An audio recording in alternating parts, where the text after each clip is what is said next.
Battleships were once the undisputed giants of naval warfare, towering steel war machines built to dominate the seas. From the gunfire at Normandy to the night battles of the Pacific, US battleships played a critical role in shaping the outcome of World War II. But not all of them were created equal. Some were fast and modern, others were slow but unbreakable, and a few rose from the ashes of Pearl Harbor to become legends. To see how they stack up against each other, we've put them through the same set of criteria, a balanced mix of raw design, combat record, and lasting influence. Here's how the scoring works. Each ship gets up to 40 points for design and capability. That's things like the punch of its main and secondary guns, how tough its armor and torpedo defenses were, how fast and far it could steam, and the quality of its radar and fire control. Another 40 points go to its wartime service record, how much time it spent in action, how many different roles it could handle, the number and importance of campaigns it fought in, and how well it held up under fire. The last 20 points offer legacy and strategic impact, whether it showed up in decisive battles, and how long it stayed useful after the war. Add them together, and you've got the final score. Think your favorite deserves the number one spot? Stick around, follow along, and drop your own rankings in the comments. We want to hear what you think. Let's begin.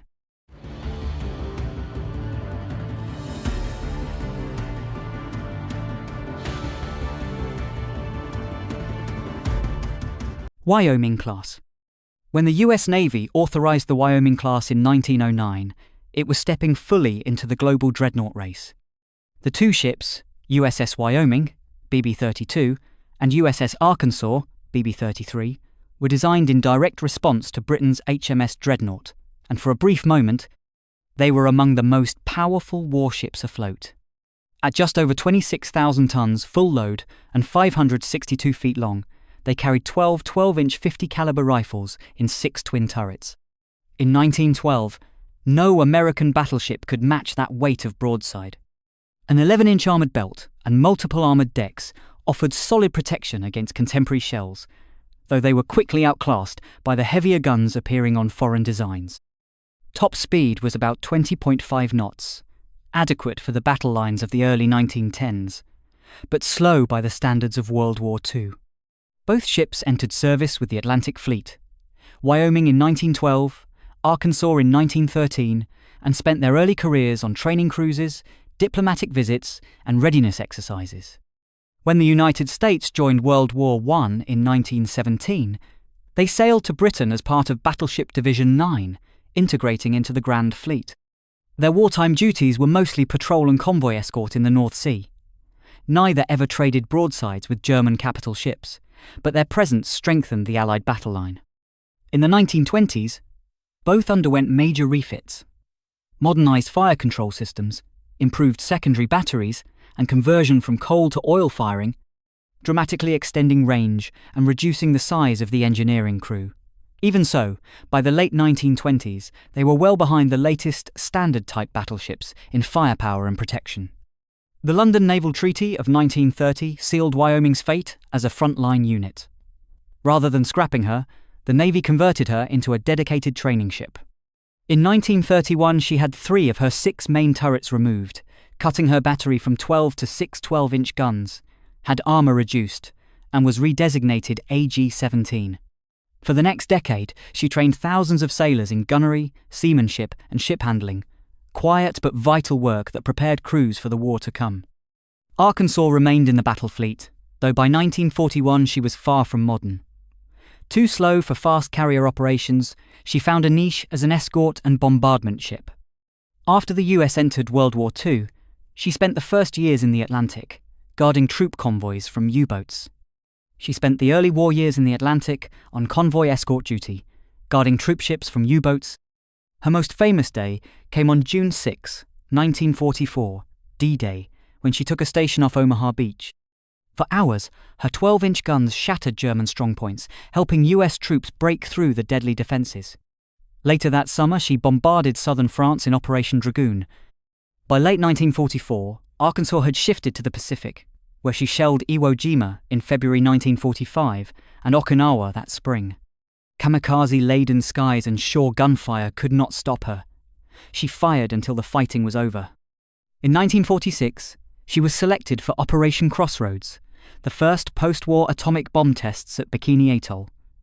The airburst of Test Able scorched her decks, but she stayed afloat. Test Baker, an underwater detonation, lifted her hull out of the water and slammed her back down, sending her to the bottom of the lagoon on July 25, 1946. From the coal-fired dawn of America's dreadnought age to the nuclear dawn of the Cold War, the Wyoming Class spanned the full arc of battleship history. One ended her life as a floating classroom, the other as an atomic target, but both left their mark on a navy learning to master the industrial age of war at sea.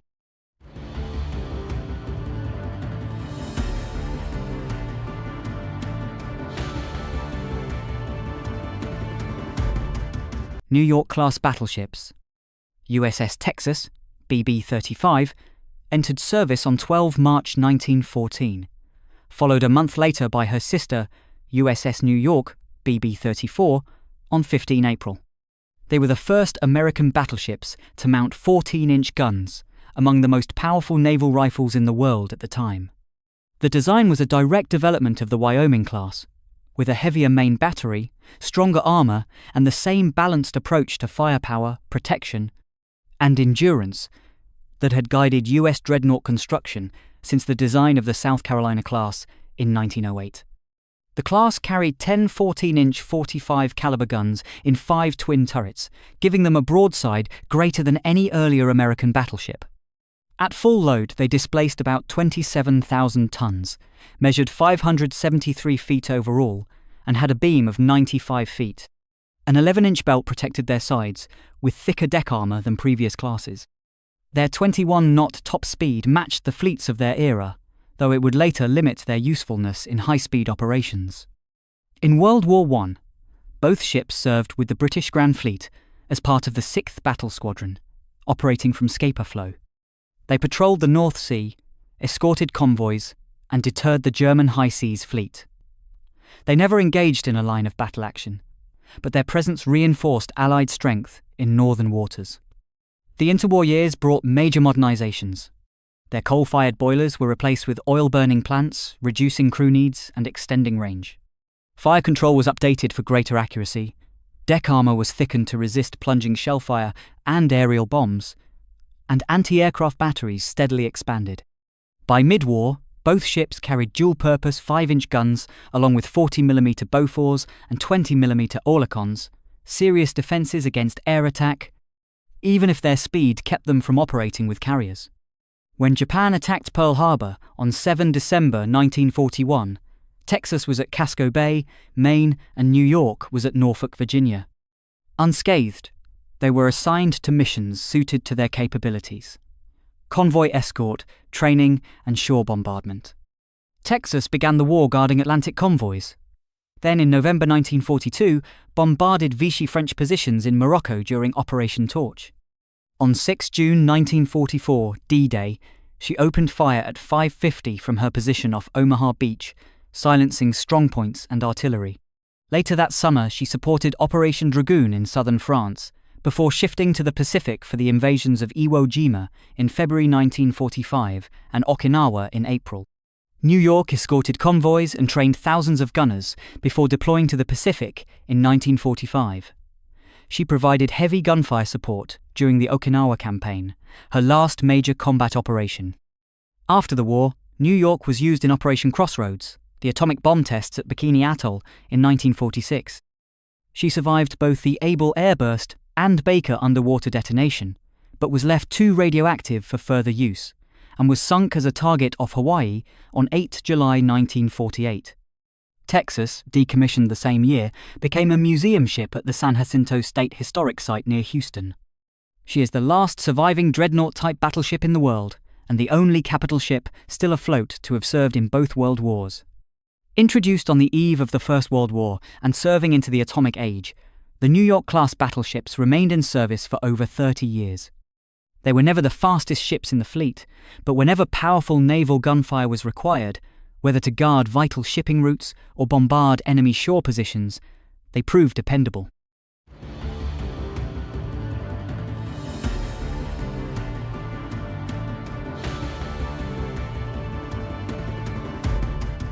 Nevada-class battleships.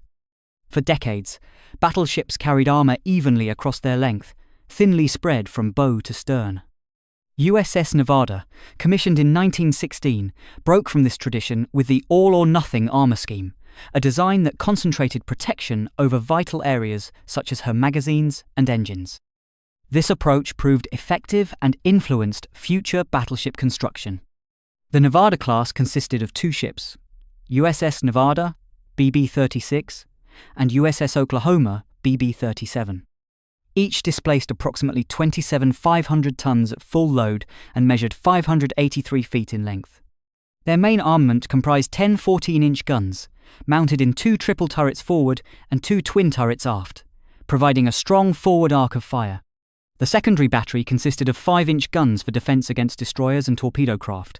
These were later replaced with heavier anti-aircraft weapons, as air power became the principal threat. With a top speed of just under 21 knots, they were suitable for the battle lines of the First World War, but too slow to operate effectively with fast carrier task forces of the 1940s. Nevertheless, their combination of protection and firepower made them the most advanced American battleships of their era. Both ships served through World War I without major combat. In the interwar period, they were converted from coal to oil fuel, received improved fire control equipment, and saw their anti-aircraft batteries steadily upgraded. Additional deck armor was installed in recognition of the growing danger from aerial bombs. These modernizations extended their operational usefulness, even as newer, faster battleships entered service. On 7 December 1941, Nevada and Oklahoma were moored along Battleship Row at Pearl Harbor when Japanese aircraft attacked. The next 2 hours determined their fates. Oklahoma was struck by several torpedoes in rapid succession, capsizing within minutes and trapping hundreds of crewmen. Rescue efforts freed some, but over 400 sailors were lost. The ship was refloated in 1943, but damage was beyond repair. She was stripped for parts, and while undertowed to the scrapyard in 1947, she sank in a storm. Nevada, moored forward of the other battleships, was in a position to move. As the attack began, her crew raised steam and got underway, the only US battleship to do so during the assault. This made her a target for concentrated enemy fire. After sustaining multiple bomb and torpedo hits, she began to flood. To prevent her from sinking in the channel and blocking the harbor, she was beached at Hospital Point. Refloated and repaired, Nevada underwent a major modernization. Her World War I-era cage masts were replaced with a modern tower superstructure equipped with radar and heavy anti-aircraft batteries. Fire control systems were improved, and her armor was reinforced. Although still too slow for carrier escort duty, she became well suited for shore bombardment in support of amphibious landings. In June 1944, Nevada joined the Allied fleet for the Normandy invasion. On D-Day, she supported the landings at Utah Beach with sustained 14-inch gunfire against German positions. Later that year, she took part in Operation Dragoon, the invasion of southern France, before transferring to the Pacific Theater. At Iwo Jima and Okinawa, Nevada provided heavy bombardment against Japanese fortifications. These missions, conducted under the constant threat of air attack, demonstrated the continuing value of her design. After World War II, she was deemed obsolete for further active service. In 1946, the Navy selected Nevada as a target ship for Operation Crossroads, the atomic bomb tests at Bikini Atoll.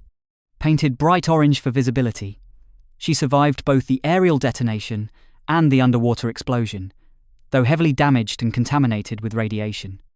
Unsuitable for further use, she was sunk by naval gunfire in 1948. The Nevada class ended with 2 sharply different careers. Oklahoma lost in the opening phase of the war, and Nevada serving across both the Atlantic and Pacific, enduring into the nuclear age. Together, they marked a transition in naval history, from the era of coal-fired battle fleets to the dawn of atomic warfare.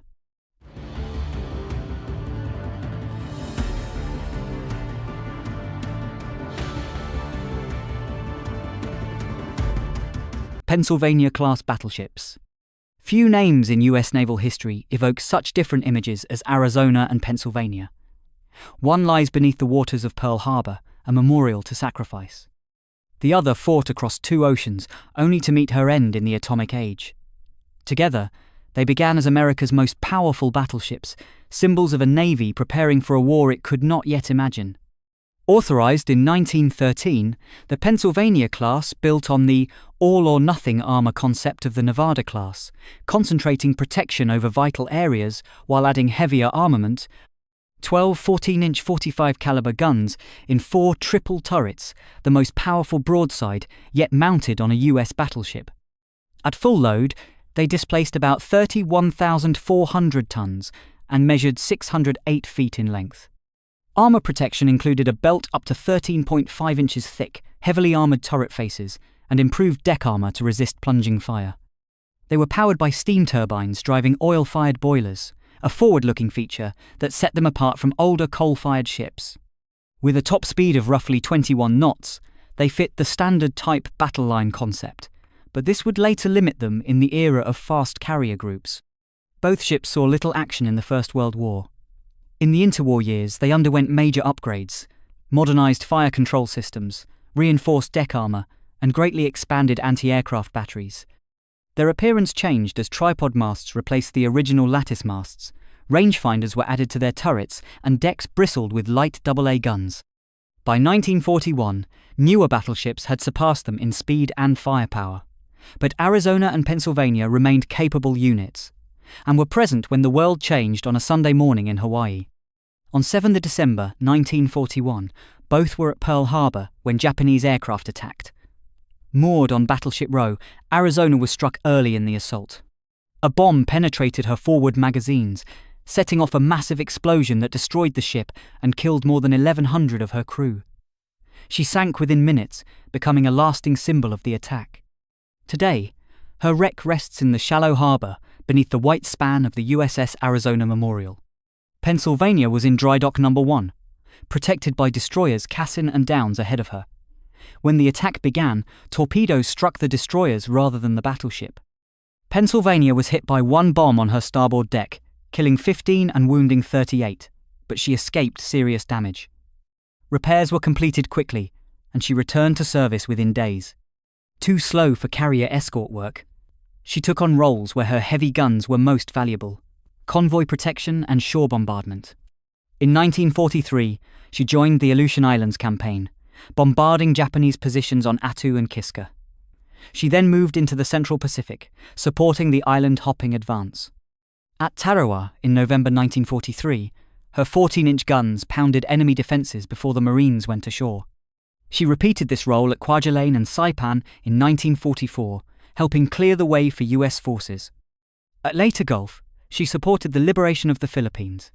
And at Okinawa, one of the war's most costly battles, she shelled Japanese positions while under threat from kamikaze attacks. On 12 August 1945, anchored off Okinawa, Pennsylvania was struck in the stern by a torpedo dropped by a Japanese aircraft. The blast killed 20 crewmen and flooded several compartments.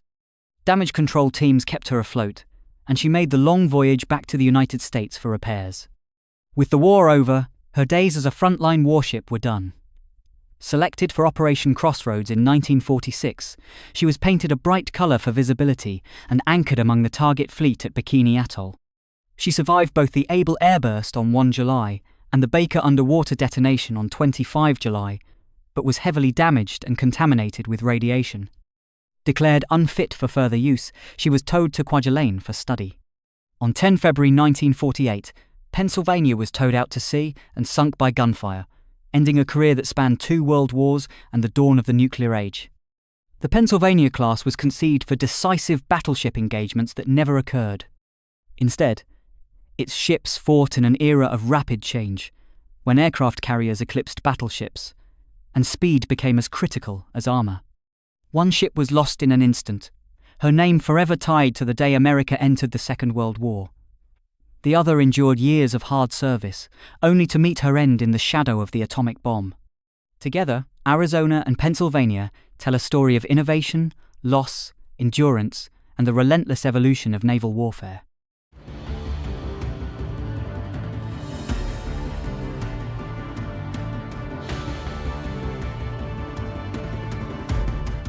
New Mexico-class battleships. USS New Mexico entered service in May 1918, designed for the great battleship duels that naval planners expected but never saw. Along with her sisters Mississippi and Idaho, she embodied the U.S. Navy's standard type ideal. Heavily armored, steady at 21 knots, and armed with 12 14-inch guns. Built for the line of battle, these ships would instead spend their prime years in a very different role. New Mexico class were commissioned between 1917 and 1919, Mississippi in December 1917, New Mexico in May 1918, and Idaho in March 1919. They were an evolution of the Pennsylvania class, with refinements in firepower, protection, and seaworthiness. Their main battery of 12 14-inch 50 caliber guns, mounted in 4 triple turrets, gave them a broadside equal to any capital ship in the world at the time. At full load, they displaced about 32,000 tons and measured 624 feet in length. Armor protection was strengthened over earlier designs, with heavier deck plating to resist plunging fire. Their clipper bows improved handling in rough seas and gave them a distinctive profile. Steam turbines and oil-fired boilers provided steady, if unspectacular, speed. In the interwar years, all 3 underwent major modernizations. Coal was replaced by oil fuel, increasing range and reducing manpower needs. Fire control systems were upgraded, and anti-aircraft batteries expanded in response to the growing air threat. By 1941, they were no longer the Navy's most modern ships, but they remained dependable, battle-ready units. When Japanese aircraft struck Pearl Harbor on 7 December 1941, the New Mexico class was absent from Hawaii. While much of the battle line lay crippled, these 3 ships were fully operational and ready for immediate wartime service. They would spend nearly the entire conflict in the Pacific, trading speed for the ability to deliver sustained, heavy bombardment in support of amphibious assaults. New Mexico began her wartime career in 1943 by supporting the recapture of the Aleutian Islands, bombarding Attu. She then moved south to the Central Pacific, firing in support of landings at Kwajalein and Saipan.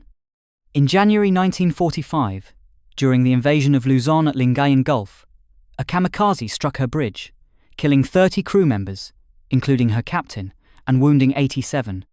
Despite the damage, she continued to fight. In May 1945, off Okinawa, she was hit by 2 more kamikazes within minutes, killing 54 and wounding 119. Each time, her crew's skill kept her afloat, and she stayed in the fight until war's end, earning 6 battle stars. Mississippi served in nearly every major amphibious operation of the Pacific War: the Gilberts, Marshalls, Marianas, and the Philippines. At Leyte Gulf, she took part in the Battle of Surigao Strait on 24 October 1944, firing a single 14-inch salvo at retreating Japanese ships, marking the last time battleships exchanged gunfire in a surface action. She later bombarded Iwo Jima and Okinawa. After the war, she was converted into a gunnery training and test ship, serving until her decommissioning in 1956. Idaho matched her sisters in service, firing at Tarawa, Saipan, Leyte, and Okinawa. She earned 7 battle stars for her role in softening Japanese defenses before landings. Decommissioned on the 3rd of July 1946, she was sold for scrapping in November 1947. By the time Japan surrendered, the New Mexico class had served across the Pacific, from the fog of the Aleutians to the heat of Okinawa. Built for battleship duels that never came, they became instead the Navy's heavy hammer against fortified shores, steady, reliable, and destructive. Their careers spanned the transition from the coal and gun era to the dawn of the atomic age, proving that even in a changing world, toughness and firepower still had their place.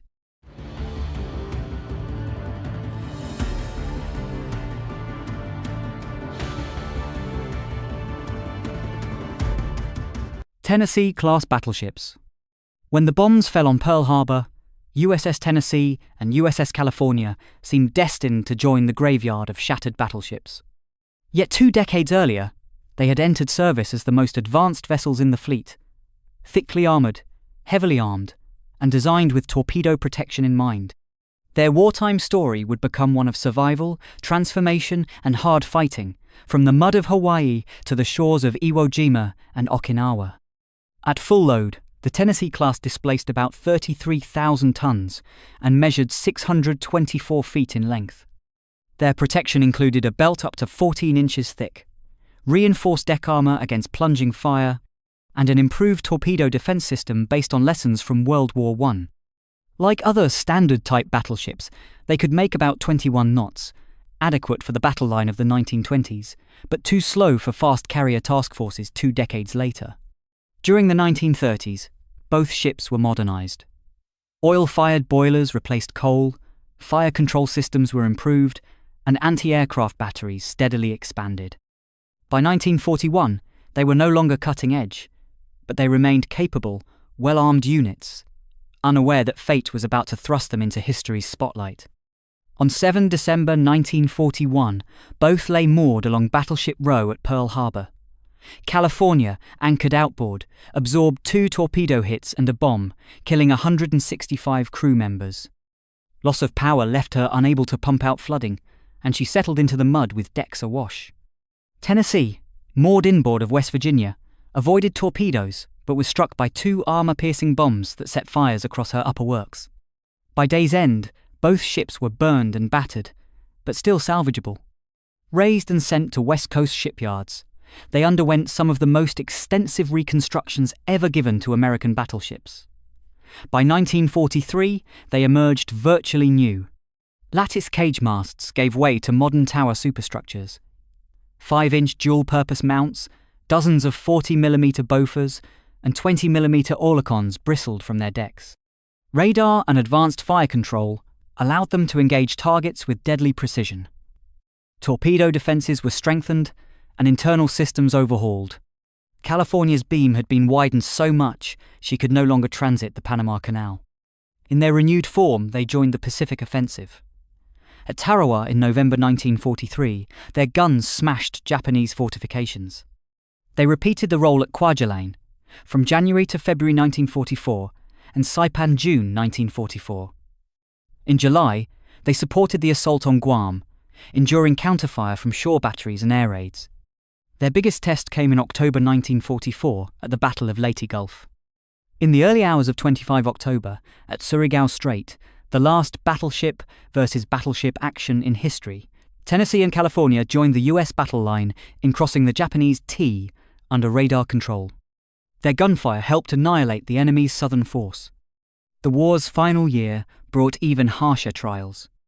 On 6 January 1945, during the approach to Lingayen Gulf in the Philippines, a kamikaze slammed into California, killing 44 and wounding 155.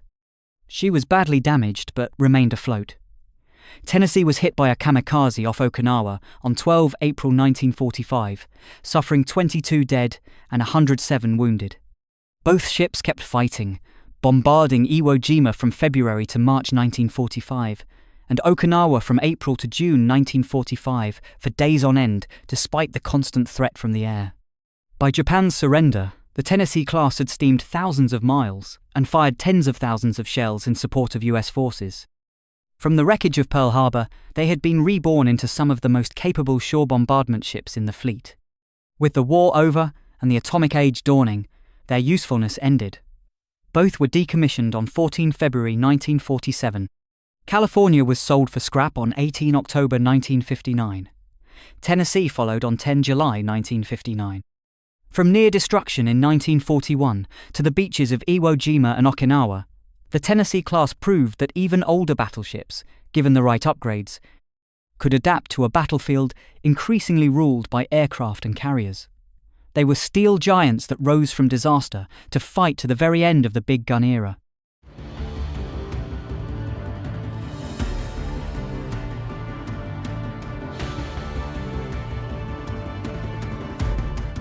Colorado-class battleships.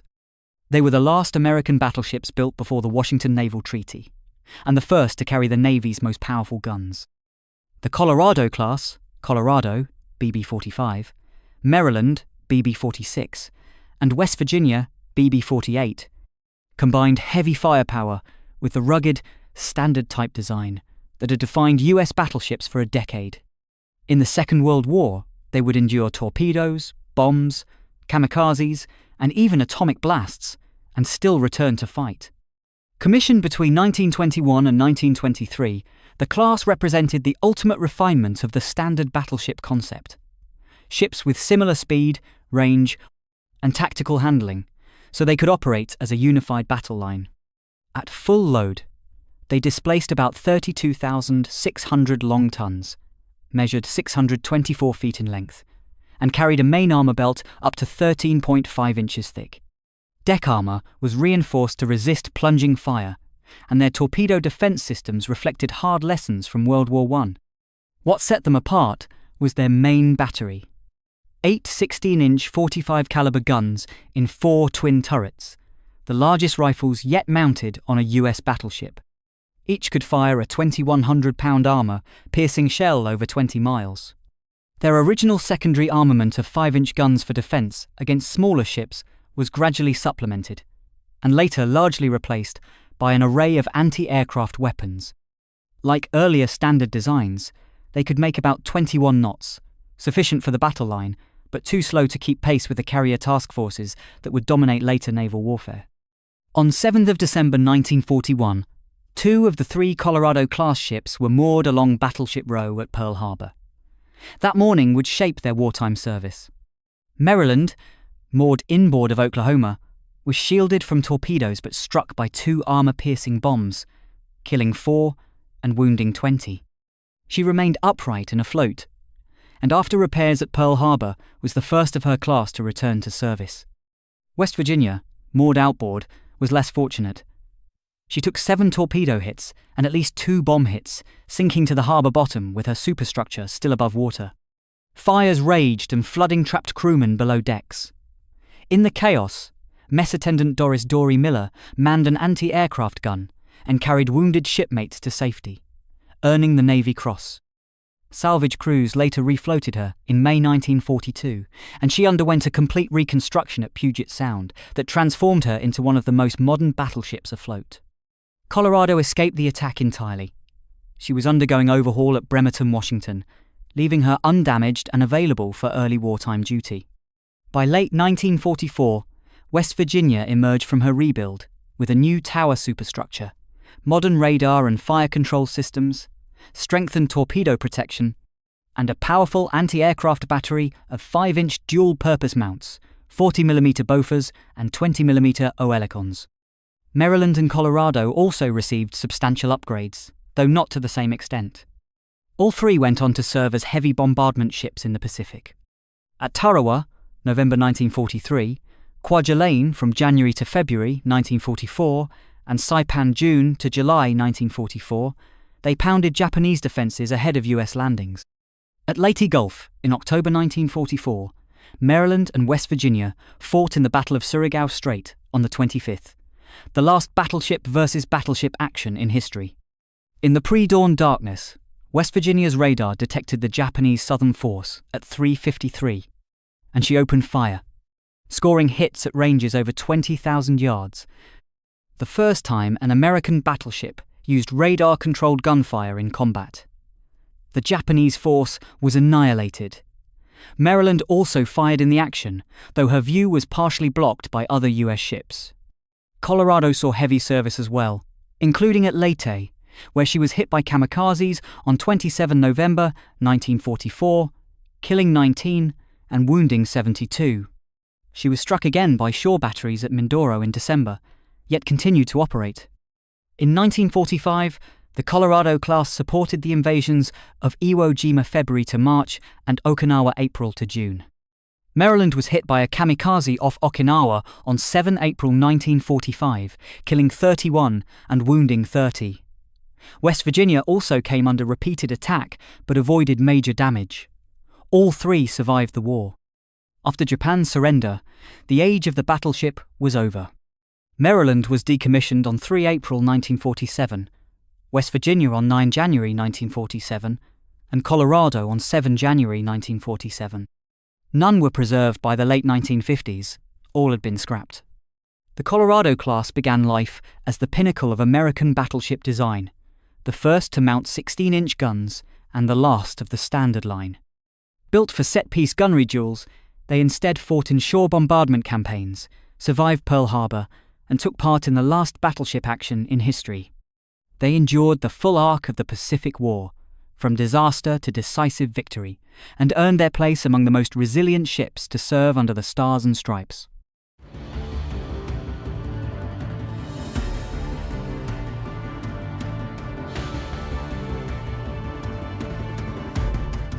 North Carolina class battleships.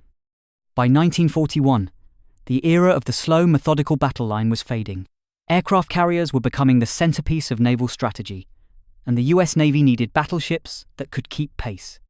The North Carolina class, North Carolina, BB-55, and Washington, BB-56, were the first American fast battleships, designed not for the last war, but for the one about to erupt. Breaking sharply from the standard type battleships that had dominated US design for 2 decades, the new class combined heavy firepower with high speed, all within the weight limits imposed by the Washington and London naval treaties. At full load, they displaced about 44,800 tons and measured 728 feet in length. Their main battery consisted of 9 16-inch 45 caliber guns in 3 triple turrets, 2 forward and 1 aft. Matching the hitting power of the Colorado class, but mounted in a far sleeker hull capable of 28 knots, nearly 6 knots faster than their predecessors. For the first time, American battleships could escort carriers across the Pacific without slowing them down. Armor protection still followed the all-or-nothing scheme, but incorporated improved deck plating against bombs and plunging fire. The belt was over 12 inches thick. Underwater defenses were strengthened against torpedoes, and new radar-assisted fire control systems gave them unprecedented accuracy, day or night. North Carolina joined the Pacific Fleet in mid-1942, just in time for the Solomon Islands campaign. She spent much of the war as a carrier escort, forming part of the anti-aircraft shield around the fast carriers while remaining ready to engage surface threats. On 15 September 1942, during operations near Guadalcanal, she was struck on her port side by a torpedo from Japanese submarine 119. The hit killed 5 sailors and wounded 23, tearing a massive hole in her hull. Thanks to effective compartmentalization and damage control, she reached Pearl Harbor under her own power, was repaired, and returned to service within months. If North Carolina proved the class's resilience, Washington showcased its lethality. In the night action of 14 to 15 November 1942, the Second Naval Battle of Guadalcanal, Washington and South Dakota, screened by destroyers, intercepted a Japanese force attempting to bombard Henderson Field. In the chaotic engagement, South Dakota was repeatedly hit and lost power, drawing Japanese fire. Undetected, Washington closed to 8,400 yards of the battleship Kirishima. Using radar-directed fire, a capability the Japanese lacked, she pummeled Kirishima with heavy shellfire, leaving her ablaze and sinking before dawn. It was one of the last decisive battleship versus battleship duels in history, and Washington emerged virtually unscathed. After Guadalcanal, both ships settled into the role for which they were designed: fast carrier escort and heavy shore bombardment. From the Gilberts to the Marianas, the Philippines to Okinawa, they guarded the carriers that spearheaded the Pacific advance while using their 16-inch guns to pulverize Japanese defenses ahead of amphibious landings. They shelled Tarawa, Kwajalein, and Saipan, later bombarding Luzon, Iwo Jima, and Okinawa. Neither ship was ever sunk, and both survived repeated air attacks, near misses, and the grinding pace of the Pacific War. When Japan surrendered in August 1945, the North Carolina class had fought in nearly every major campaign of the Pacific theater. Washington was decommissioned in 1947 and scrapped in 1961. North Carolina was saved from the breakers in 1961 and preserved as a museum in Wilmington, North Carolina, where she remains a living memorial to her crew. The North Carolina class was a break from tradition, built for a new kind of war. Fast enough to run with the carriers, armed to match any battleship afloat, and equipped with radar that changed the nature of gunnery, they were the right ships at the right time. From the waters off Guadalcanal to the approaches to Tokyo Bay, North Carolina and Washington carried their weight in every fight and came home.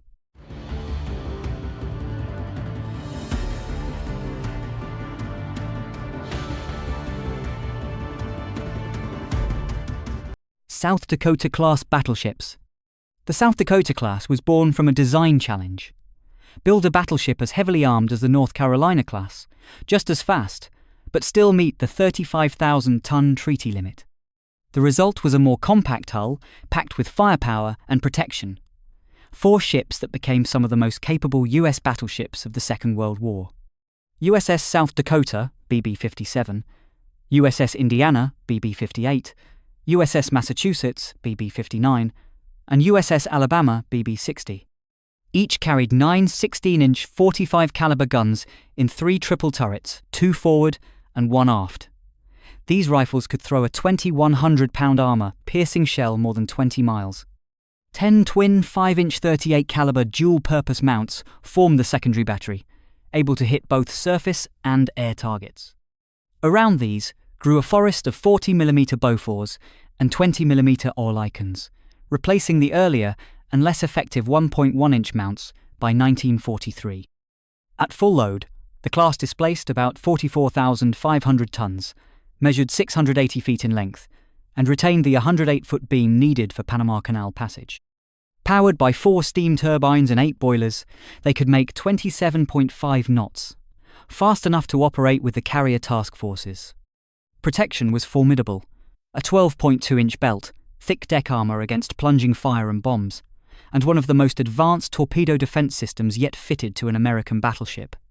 USS South Dakota, commissioned in March 1942, went straight into the Pacific War. Her first months were spent screening carriers during the fierce Solomon Islands campaign. On 15 September 1942, she scored an early radar-directed aerial victory, shooting down a Japanese bomber. Her defining trial came in the naval battle of Guadalcanal, 14–15 November 1942. Operating alongside USS Washington, South Dakota suffered an electrical failure during the chaotic night action, briefly losing radar and most communications. Japanese ships concentrated fire on her, scoring 26 shell hits that wrecked her superstructure and killed 39 crewmen, but her armor held, and no vital compartments were penetrated. Washington used radar to track and sink the battleship Kirishima, allowing both U.S. ships to escape. While South Dakota fought in the Solomons, USS Massachusetts was in the Atlantic. In Operation Torch, 8 November 1942, she exchanged fire with the incomplete French battleship Jean Bart at Casablanca, firing the first 16-inch shells by an American battleship in World War II. Massachusetts silenced Jean Bart's guns and destroyed shore batteries before shifting to the Pacific in 1943. USS Indiana commissioned in April 1942 and spent early 1943 on carrier escort and shore bombardment duty. USS Alabama, commissioned in August 1942, first served with the British Home Fleet in the North Atlantic, protecting Arctic convoys from the threat of torpedoes. She transferred to the Pacific in late 1943, joining her sisters for the Central Pacific Drive. From late 1943 onward, all 4 South Dakotas were in the Pacific. They became mainstays of the fast carrier task forces, screening against air and submarine attack while providing heavy gunfire for amphibious assaults. They bombarded Tarawa, Kwajalein, Saipan, Tinian, and Guam, smashing Japanese defenses before landings. At the Battle of the Philippine Sea, 19–20 June 1944, their anti-aircraft batteries helped destroy the last effective Japanese carrier air arm in the Great Marianas Turkey Shoot. That same day, South Dakota took a bomb hit near a 40mm mount, killing 27 and wounding 23, but remained in action. Unlike the Colorado, Tennessee, and Pennsylvania classes, none of the South Dakotas fought at Surigao Strait during Leyte Gulf. Instead, they stayed with the fast carriers, bombarding Luzon in late 1944 and Iwo Jima in February 1945. During the Okinawa campaign, April to June 1945, the class faced their most dangerous duty, enduring relentless kamikaze attacks. Alabama and Massachusetts fought off multiple suicide planes. Indiana and South Dakota also came under frequent air attack, all survived without being sunk. By VJ Day, the 4 ships had earned a combined 36 battle stars, participating in nearly every major Pacific operation from 1943 to 1945. With the war over, the Navy faced a new strategic reality. Jet aircraft, missiles, and nuclear weapons had eclipsed the battleship. All 4 South Dakotas went into reserve by 1947. Alabama was preserved as a museum ship in Mobile, Alabama. Massachusetts became a museum at Fall River, Massachusetts. South Dakota was scrapped in 1962, though her conning tower and relics form a memorial in Sioux Falls, South Dakota. Indiana was scrapped in 1963, with parts displayed in her namesake state.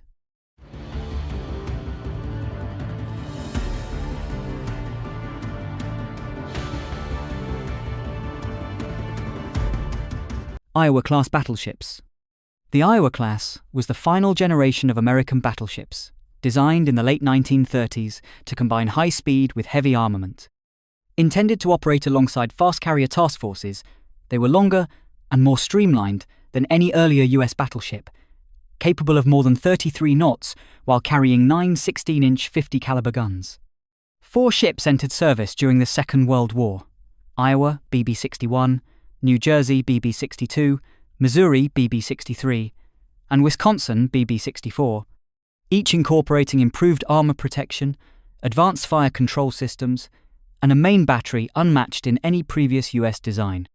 At full load, they displaced about 57,000 tons and measured 887 feet in length, with a beam of 108 feet, the maximum that could pass through the Panama Canal. 4 steam turbines, supplied by 8 oil-fired boilers, delivered 212,000 shaft horsepower to 4 screws, giving a maximum speed of over 33 knots. Armor protection followed the all-or-nothing principle, with a main belt 12.1 inches thick and heavy deck armor to resist plunging fire and aerial bombs. A layered torpedo defense system improved survivability against underwater damage. Their main battery of 9 16-inch 50 caliber Mark 7 guns in 3 triple turrets could fire a 2,700-pound armor-piercing shell to a range exceeding 23 miles. Secondary armament included 25-inch 38 caliber dual-purpose guns in 10 twin mounts, supported during the war by large numbers of 40mm Bofors and 20mm Oerlikon anti-aircraft guns. Iowa commissioned in February 1943.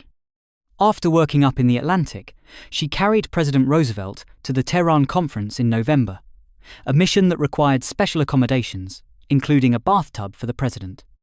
She then joined the Pacific Fleet in early 1944, screening fast carriers during strikes in the Marshalls, Carolines, and Marianas, and bombarding Japanese positions on islands, including Kwajalein and Saipan. New Jersey entered service in May 1943, serving as flagship for Admirals Raymond Spruance and William F. Halsey at various times. She participated in operations against Truk, the Marianas, the Philippines, and Okinawa, providing carrier escort, shore bombardment, and heavy anti-aircraft fire. Missouri commissioned in June 1944 and joined the fleet for the Marianas, Iwo Jima, and Okinawa operations. On 11 April 1945, a kamikaze struck her starboard side, causing superficial damage. The remains of the pilot were recovered and buried at sea with military honors. On 2 September 1945, Missouri hosted the formal Japanese surrender ceremony in Tokyo Bay. Wisconsin joined the fleet in April 1944.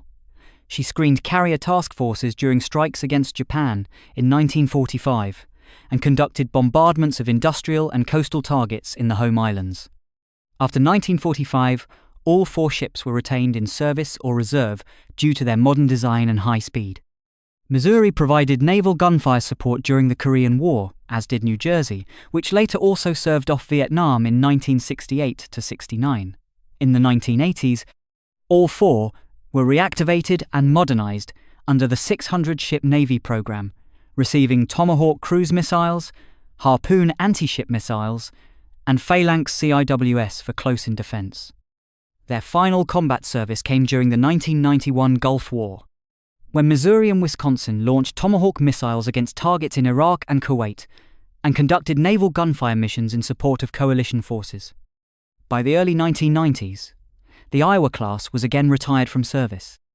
All 4 ships were preserved as museum ships: Iowa in Los Angeles, California, New Jersey in Camden, New Jersey, Missouri at Pearl Harbor, Hawaii, and Wisconsin in Norfolk, Virginia. Today, they serve as memorials and educational exhibits, representing the last and most capable battleships ever built for the United States Navy. The Wyoming Class scores 36 out of 100. In design and capability, firepower rates, just a 2. By World War II, her 12-inch guns were long gone, replaced with smaller training pieces. Protection gets a 6, still battleship armour, though never tested in combat. Speed and range come in at a 3. With only 20 knots, she was suited to the steady pace of training duty, not the demands of modern battle groups. Sensors and fire control score a 4, with only basic equipment and no major wartime upgrades. For wartime service, combat availability is a perfect 10. Wyoming spent the entire war at sea, training gunners without interruption. Operational versatility is a 3, locked into that training role from start to finish. Campaign presence is 0, as she never entered a combat zone. Survivability under fire rates a 5. On paper she was tough, but she was never shot at. In legacy and strategic impact, turning point actions score 0. No battles, no direct influence on the war's outcome. Post-war influence earns a 3, thanks to the thousands of sailors she trained who went on to fight at the front. Bottom line, Wyoming never fired a shot in anger, but she was the floating classroom that produced the gunners who did. The New York class scores 54 out of 100. In design and capability, firepower rates a 4. Their 10 14-inch guns could still hit hard, but fired more slowly than the modern rifles of the day. Protection earns a 6, solid belt and deck armour for their generation, though outclassed by late war designs. Speed and range score a 3. At 21 knots, they could work with slower task forces, but were left behind when the fleet's faster units surged ahead. Sensors and fire control score a 5. Wartime radar upgrades improved their gunnery and anti-air coordination, but never reached the fleet's top standard. For wartime service, combat availability is an 8. These ships served steadily with only short refits. Operational versatility rates a 6. They escorted convoys, bombarded shores, and even screened carriers late in the war. Campaign presence earns an 8. From North Africa to Normandy, and then across the Pacific to Iwo Jima and Okinawa, they were there. Survivability under fire gets a 7. They took hits at both Normandy and Okinawa, yet stayed afloat and in the fight. In legacy and strategic impact, turning point actions rate a 5. Normandy was a key contribution, and their Pacific bombardments left a mark. Post-war influence is only a 2. They were retired quickly, with no role in the Cold War. Bottom line. By the 1940s they were slow and aging, but the New York class proved that even old battleships could still make history. The Nevada class scores 63 out of 100. In design and capability, firepower rates a 6. Their 10 14-inch guns, mounted in triple and twin turrets, gave them a solid punch, though lighter than the newest battleships. Protection scores a 7. They were the first US battleships to use the all-or-nothing armour scheme, a concept that remained respectable decades later. Speed and range come in at a 4. At 20 knots, they could keep station in the battle line, but had no chance of matching the fleet's fast wings. Sensors and fire control earn a 6. Wartime radar upgrades improved both accuracy and anti-air defence, but they still lag behind the fleet's most advanced systems. For wartime service, combat availability rates a 7. The class saw heavy action, but spent time in repair after battle damage. Operational versatility scores a 7. They escorted convoys, bombarded shores, and screened carriers. Campaign presence is a 9. From Pearl Harbor to Normandy, southern France, Iwo Jima, and Okinawa, they were there. Survivability under fire earns an 8. Nevada survived torpedoes and bombs at Pearl Harbor, returned to fight, and kept going through the war. In legacy and strategic impact, turning point actions rate a 7. Surviving Pearl Harbor and firing at Normandy secured their place in history. Post-war influence is a 2. They were retired quickly, with no Cold War service. Bottom line. The Nevada class proved that well-designed ships could take a beating, hit back hard, and still be there for the final push. The Pennsylvania class scores 62 out of 100. In design and capability, firepower rates a 7. Their 12 14-inch guns delivered a powerful broadside, though they fired more slowly than the heavier rifles on later battleships. Protection earns a 6. Solid armour for their era, improved through refits, but still not as advanced as the all-or-nothing scheme. Speed and range come in at a 4. At 21 knots, they had enough pace for traditional line-of-battle tactics, but carrier operations were out of reach. Sensors and fire control score a 7. Wartime radar upgrades gave them modern gunnery direction and strong anti-air coordination. For wartime service, combat availability rates a 7. Heavy damage at Pearl Harbor kept Pennsylvania out of action early, and a torpedo hit at Okinawa sidelined her near the end. Operational versatility earns a 6. She served in convoy escort, shore bombardment, and fleet screening roles. Campaign presence is an 8. From Attu to the Gilberts, the Marianas, Leyte Gulf, Iwo Jima, and Okinawa, she was there. Survivability under fire rates an 8. Pennsylvania endured bombs, torpedoes, and shore fire without sinking. In legacy and strategic impact, turning point actions score a 5. She was present at Leyte and Iwo Jima, but absent from the major surface gun duels. Post-war influence rates a 4. Used as an atomic test target at Bikini, she survived the blasts but was too radioactive to preserve. Bottom line. The Pennsylvania class was a workhorse. Not the fastest or most modern, but always ready to deliver heavy fire where the fighting was thickest. The New Mexico class scores 60 out of 100. In design and capability, firepower rates a 7. Their 12 14-inch guns, with improved elevation, gave them a longer range than earlier standard battleships. Protection also scores a 7, with heavy belt and deck armor, plus strong torpedo defenses added during modernization. Speed and range come in at a 4.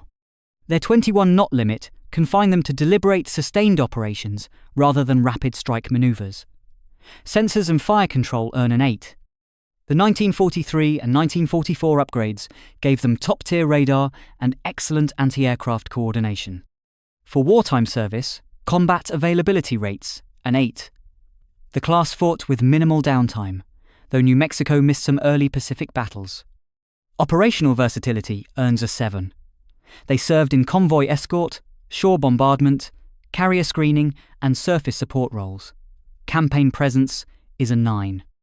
From the Aleutians to the Gilberts, the Marianas, Leyte Gulf, Luzon, Iwo Jima, and Okinawa, they were there.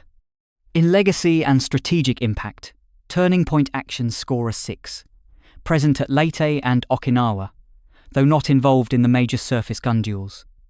Post-war influence rates a 4. All were decommissioned soon after the war, with no Cold War service. Bottom line.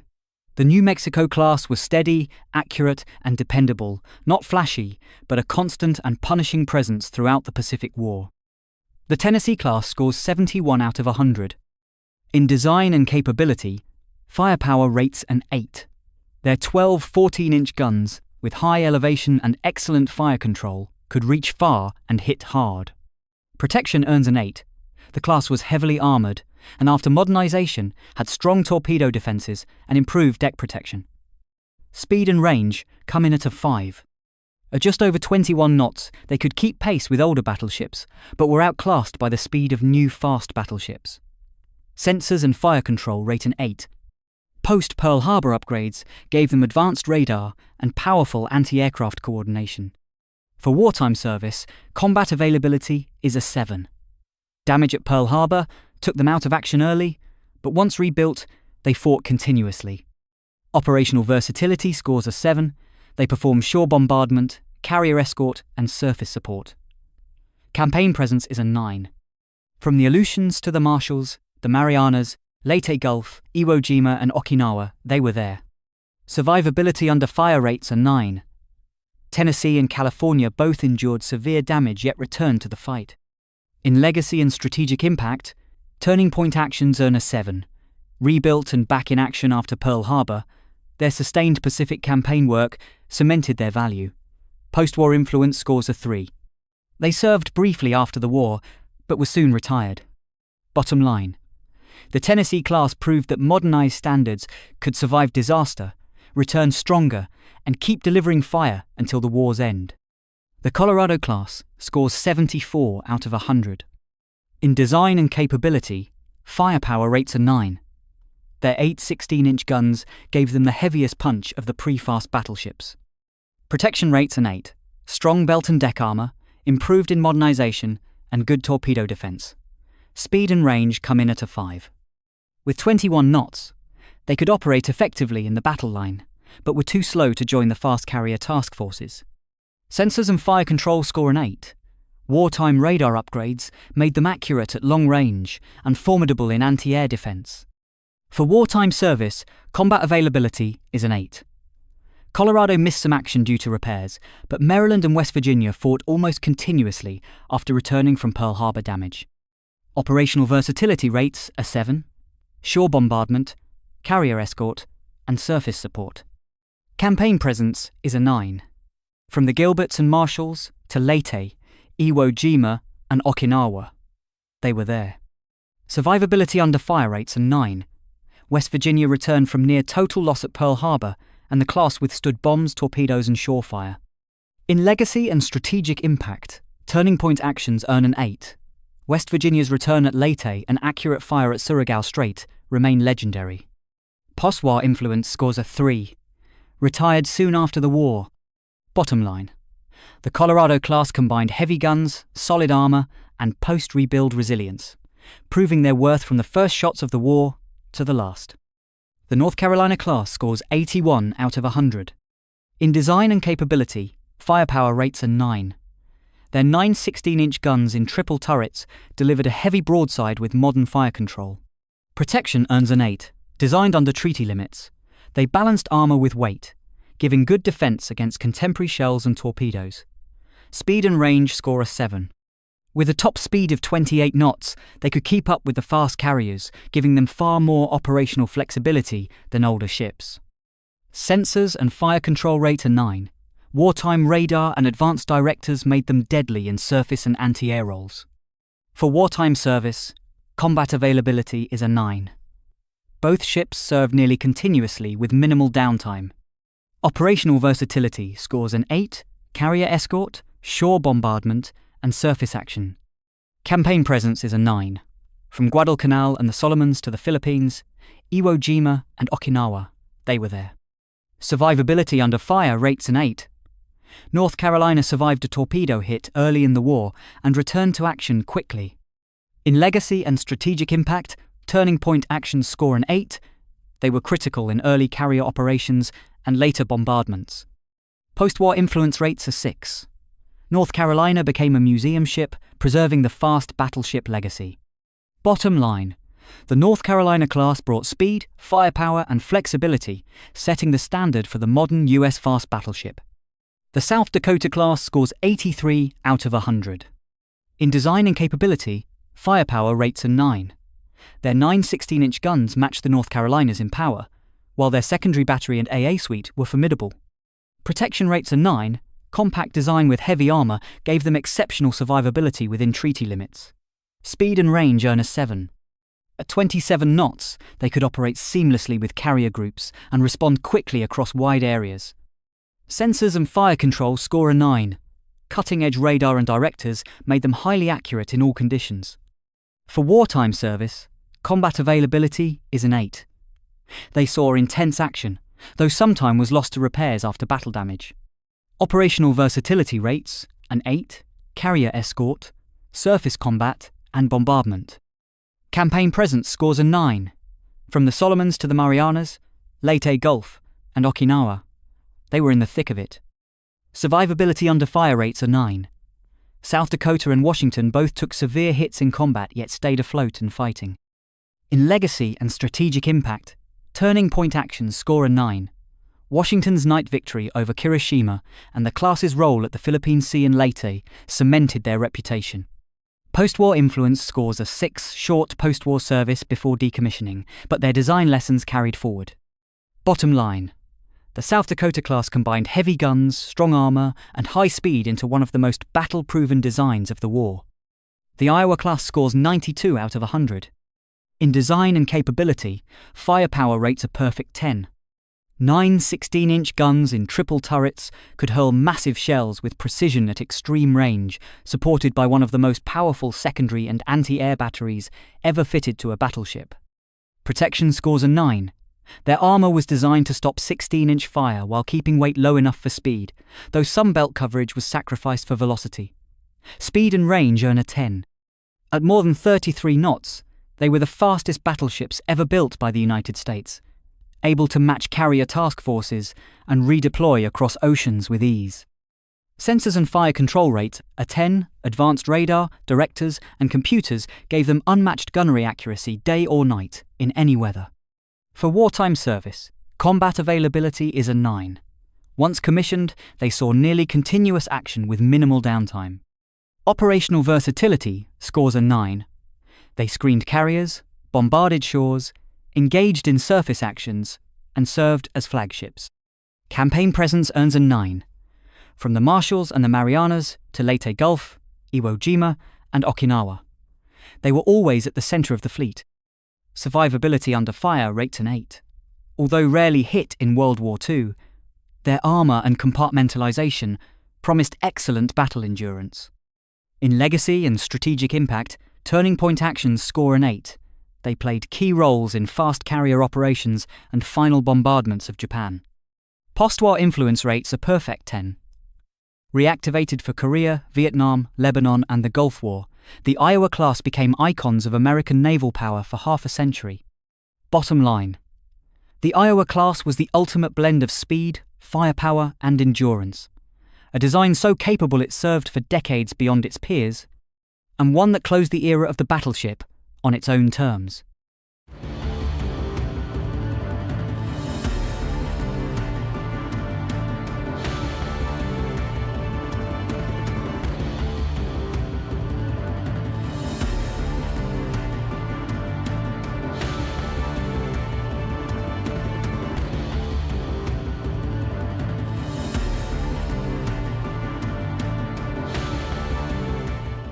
And there you have it, the ultimate ranking of America's battleship titans. So, what do you think? Did the Iowa class earn its crown, or did one of the old warhorses deserve more credit? Drop your thoughts in the comments and tell us where you're tuning in from. We love seeing this naval history community coming together from all over the world.